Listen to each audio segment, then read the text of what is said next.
I can't make hot dogs anymore without thinking of our very own hot dog senpai Kusanagi. Anyway, another Photoshop filler video again, and I'm replacing my intro with that AMV that's up on my channel.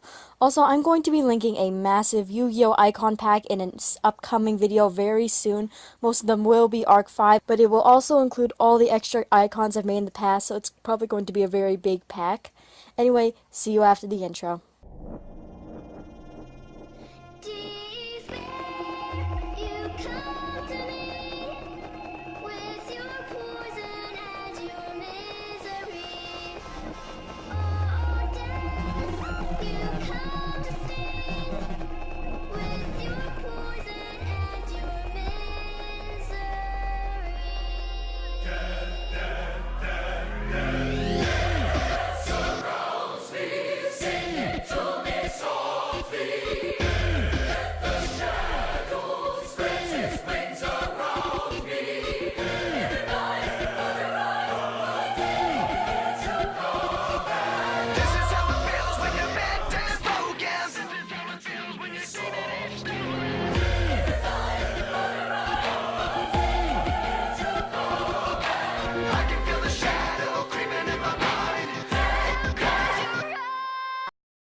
Okay, I'm going to try and limit myself to about 1.5 minutes to talk about the graphics in this show. So hopefully you won't get too zoned out after I start talking. Anyway, 1.5 minutes, starting now. I'm probably going to go over, just warning you. VRains is by far the grungiest Yu-Gi-Oh! Show I've seen to date, and that's saying something because with all the entertainment dueling in Arc 5, there was a lot of grunge being thrown around. That being said, since a lot of this show takes place in the VRains, it allows for a lot of animation hacks that otherwise wouldn't be very plausible outside of the VRains. Especially in these last couple episodes inside the Soultech databanks, they had to put visuals to a lot of unembodied things that don't usually have a tangible source.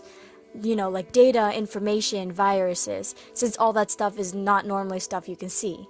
And I give them eternal props for that. Being able to visualize that stuff and make it so it has a tangible vision, that's a great thing.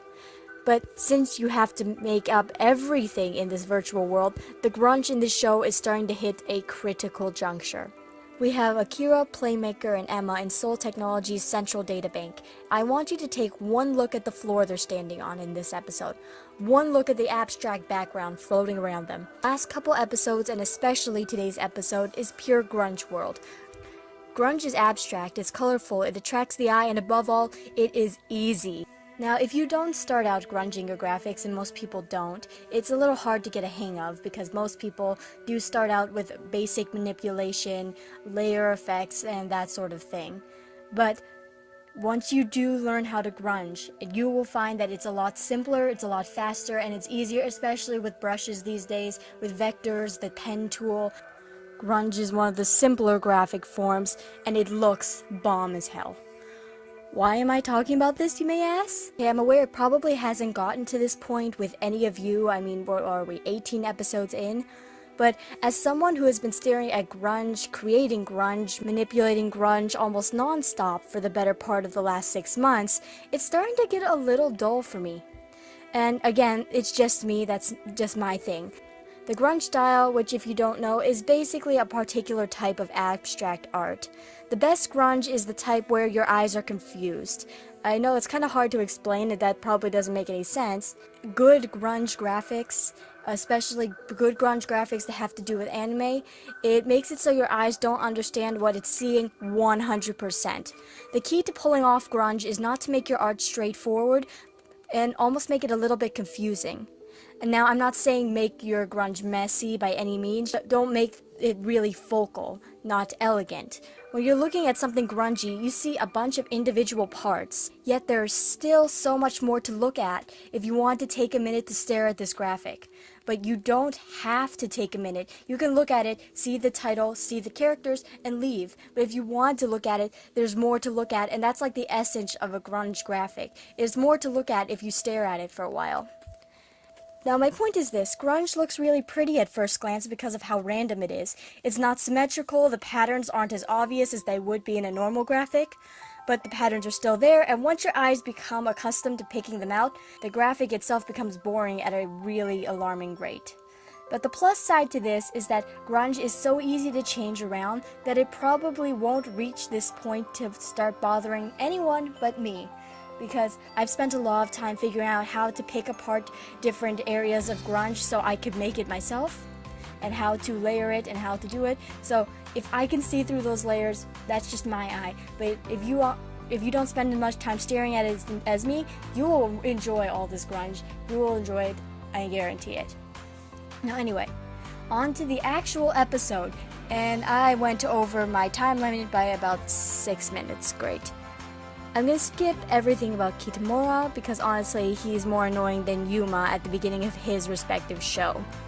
And I feel like he's trying to be on the level of Kaiba when it comes to firing people, but since he doesn't have the badassery, the actual position, or the blue eyes white dragons to back up the threats, he's just annoying. There's one part early in this episode before he takes off to his office when one of the computer girls just mutters, "How many times are we going to be fired?" And I was just like, same girl.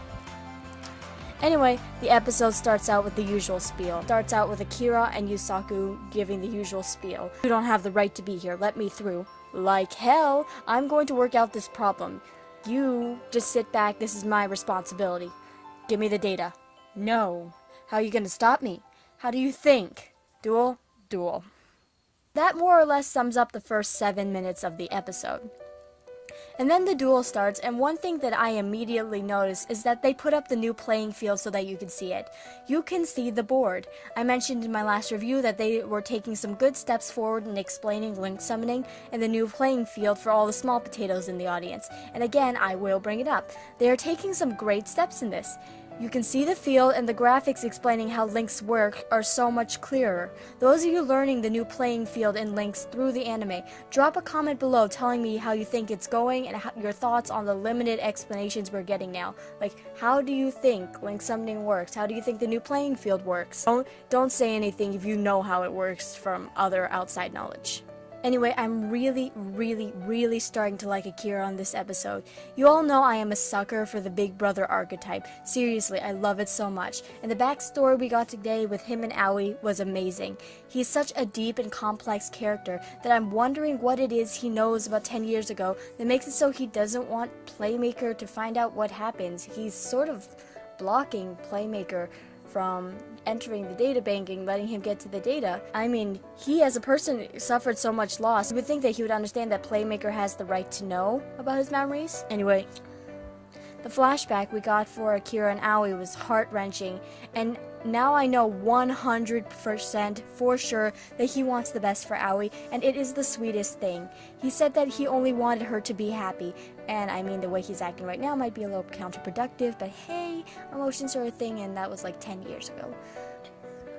Also, I'm not a card game person, but I am really enjoying Akira's deck. Flip effects are brutal, and I'm glad to see that the brother and sister are both really strong duelists, because going into this, I thought that Akira was going to try really hard, dump some plots, but in the end, card games wouldn't really be his thing, and Yusaku would bulldozer him. That doesn't seem to be the case here, and I'm really excited that we finally have an older and younger sibling dynamic where both the siblings are capable duelists. In the past, it's usually only the older one that's a capable duelist, usually the older brother, while the younger siblings are left in the dust.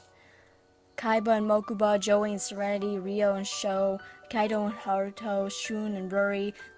The only major exception to this that I can think of before now is Reiji and Rera, and I loved Rera so much. Probably one of my favorite characters in Arc 5, don't ask why. But anyway, having Akira and Aoi, being good duelists and having cool decks is just awesome. Anyway, Yusaku and Akira are duking it out, and it looks like we're going to get some plot dumped in the next episode, so I'm excited for that. The reaction that Playmaker and Kusanagi gave when Akira tried to, appeal to their sympathies or something, ooh, that was brutal. There's something deeper going there. And I thought it was a very good duel from what I could understand, because again, I'm not a card game person.